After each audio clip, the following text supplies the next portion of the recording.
బండోళ్ళు బక్కోళ్ళు news channel కి స్వాగతం. ఎన్నో ఏళ్లుగా ప్రెసిడెంట్లు వస్తున్నారు పోతున్నారు, కానీ ఊరి ప్రజల సమస్యలంటూ ఎవరు తీర్చలేకపోతున్నారు. అందుకనే ఈసారి ప్రెసిడెంట్ ఎలక్షన్ ముందే అభ్యర్థుల్ని ఇంటర్వ్యూ చేద్దాం, వాళ్ళు చేసే మంచి పనులు ఏంటో తెలుసుకుందాం, ఊరికి నిజమైన నాయకుడు ఎవరో తెలియచేద్దాం. పదండి.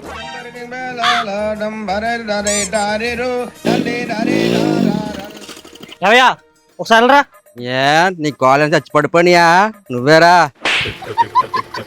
అది కదయ్యా బాబు, బంగారాజు గారు ఇల్లు ఎక్కడా? అడుగుతున్నా అడుక్క అడిగిన మన మాటలేవు.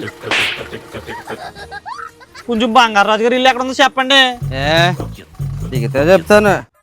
రే దిగరా చెప్తాడంట, చెప్పండి. నువ్వు దిగితే కాదు, నేను తాగిన దిగితే చెప్తాను. ఒరే ఇంత ఏం పని అవిలేదు కానీ నడు.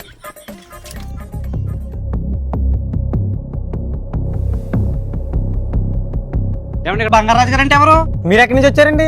మేము హైదరాబాద్ నుంచి వచ్చాము, ఆయన ఇంటర్వ్యూ చేయడానికి. ఆయనేనండి బంగారాజు గారు.